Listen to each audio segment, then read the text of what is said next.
વાલિયા તાલુકાની ગરીબ જનતા માટે આશીર્વાદરૂપ સામૂહિક આરોગ્ય કેન્દ્ર બીમારીમાં સપડાતા જિલ્લા પંચાયત સભ્યએ 10 દિવસમાં તેનું શિફ્ટિંગ નહીં કરવામાં આવે તો તાળાબંધીની ચીમકી ઉચ્ચારી છે. વાલિયા નેત્રંગ માર્ગ ઉપર આવેલ સામૂહિક આરોગ્ય કેન્દ્ર આવેલું છે. ડોક્ટર અને સ્ટાફ સહિત સારવાર માટે આવતા દર્દીઓ જીવના જોખમે સારવાર મેળવી રહ્યા છે. ત્યારે અગાઉ જર્જરિત હોસ્પિટલનો યુથ પાવર સામાજિક સંગઠન દ્વારા વિડીયો વાયરલ કરાયો હતો. જે વિડીયો વાયરલ થતાં થોડા દિવસ માટે હોસ્પિટલ અન્ય સ્થળે ખસેડાયું હતું. જે બાદ ફરી એ જ જર્જરિત ઇમારતમાં હોસ્પિટલ શિફ્ટ કરી આરોગ્યની સેવાઓ પૂરી પાડવામાં આવતી હોવાની જાણ ભરૂચ જિલ્લા પંચાયતના સભ્ય રજની વસાવા, તાલુકા પંચાયતના સભ્ય બિપિન વસાવા, યુથ પાવરના વિનય વસાવા, વિજય વસાવા, ધર્મેશ વસાવા, વિજય જીવણજી વસાવા સહિત આગેવાનોએ વાલિયા સામૂહિક આરોગ્ય કેન્દ્રની મુલાકાત લીધી હતી. જ્યાં ડોક્ટર ચેમ્બર, સારવાર રૂમ, લેબ અને દર્દીઓનો વોર્ડ તેમજ ડિલિવરી વોર્ડ સહિત ઓપરેશન થિયેટરનો રૂમ ખૂબ જ જર્જરિત હોવાનું ધ્યાન પર આવ્યું હતું. સાથે સાધનો પણ ધૂળ ખાતા નજરે પડ્યા હતા. જેને લઈ જિલ્લા પંચાયતના સભ્ય રજની વસાવાએ હોસ્પિટલને અન્ય સ્થળે ખસેડવાની માંગ કરી છે અને જો 10મી જૂન સુધીમાં પગલાં નહીં લેવામાં આવે તો તાળાબંધીની ચીમકી ઉચ્ચારી હતી. જે તે સમયે અમે વિઝિટ કરી હતી તે સમયે અન્ય સ્થળે હોસ્પિટલ ખસેડવાની બાહેધરી આપી હતી, પરંતુ આરોગ્ય તંત્ર ઊંઘતું ઝડપાયું છે. આવતી 10મી જૂન સુધી પગલાં નહીં લેવાય તો તાળાબંધી કરવાની ફરજ પડશે. આ અંગે આમ આદમી પાર્ટી કાર્યકર વિનય વસાવાએ જણાવ્યું હતું.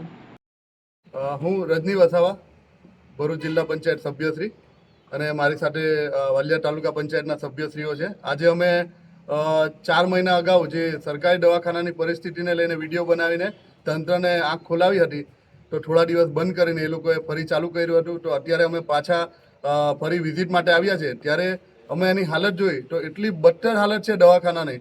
તો અમે અંદર જોઈ તો ડિલિવરીવાળો જે વિભાગ છે મહિલાઓની ડિલિવરી માટે, તો એ વિભાગમાં બી એટલી ખરાબ ગંદકી છે, ઉપર સ્લેબ પડી જાય એવી હાલત છે ને ગંદકીનું સામ્રાજ્ય તો તમે જોઈ શકો નહીં એમ એટલું ખરાબ હાલત છે. અને જે બાંધકામ બી એકદમ તૂટવા આવી રહેલું છે. પહેલાં તો દર્દીને આપણે બચાવવા કરતાં વાલિયા આરોગ્ય સામૂહિક કેન્દ્ર જે છે એમાં ડૉક્ટરો અને સ્ટાફને બચાવવા જરૂરી છે, કેમ કે સ્ટાફ બચારો 24 કલાક અંદર રહે છે અને એના માથા પર એટલો સ્લેબનો પોપડા એવા પડી તૂટવાની તૈયારીમાં, સળિયા પણ ખલાસ થઈ ગયા છે.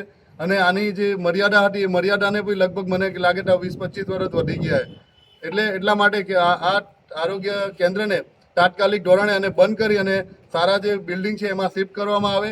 10 તારીખ સુધી જો આને ટ્રાન્સફર કરવામાં નહીં આવે અહીંથી બંધ કરીને, તો અમે 10 તારીખે વાલિયા તાલુકા પંચાયત અને ભરૂચ જિલ્લા પંચાયતના ચૂંટાયેલા સભ્યો અમે વાલિયાના એ તમામ આવીને સરકારી દવાખાનાને તાળાબંધી કરીશું. કેમ કે તાળાબંધી કરવાનું કારણ એ કે કોઈના જીવને જોખમમાંથી અમારે બચાવવો છે. આભાર. નમસ્કાર, હું વિનય વસાવા, આમ આદમી પાર્ટી વાલિયા. સામૂહિક આરોગ્ય કેન્દ્ર વાલિયા ખાતે આજે અમે જે સામૂહિક આરોગ્ય કેન્દ્ર છે એના વિઝિટ માટે આવ્યા છે. આ અગાઉ પણ 4 મહિના પહેલાં અમે જ્યારે અહીંયા વિઝિટ કરી અમારી ટીમ જોડે, અમારા રજનીભાઈ છે, અમારી જે આખી ટીમ છે યુથ પાવરની, એની જોડે જ્યારે અમે અહીંયા વિઝિટ કરી હતી ત્યારે જે આની હાલત છે, જે જર્જરિત હાલતમાં એની હાલત અમે જે બતાવવામાં આવી હતી અને એની ઉપર જે સવાલો ઉઠ્યા હતા, તો ત્યારબાદ આ લોકોએ 4 મહિના પર અહીંયાથી જે દર્દીઓ છે એમને નજીકમાં શિફ્ટ કરવામાં આવ્યા હતા અને એવી બાહેધરી આપી હતી કે આને નવીનીકરણ કરવામાં આવશે, કાં તો સમારકામ કરવામાં આવશે.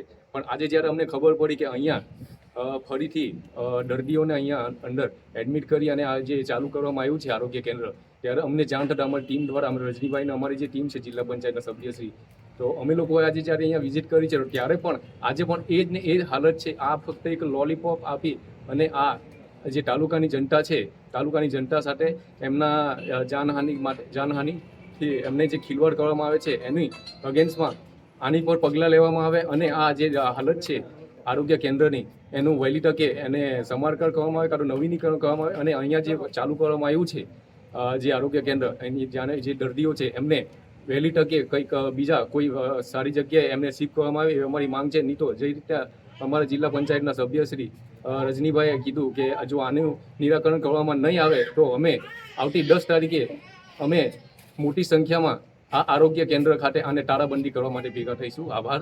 જય આદિવાસી.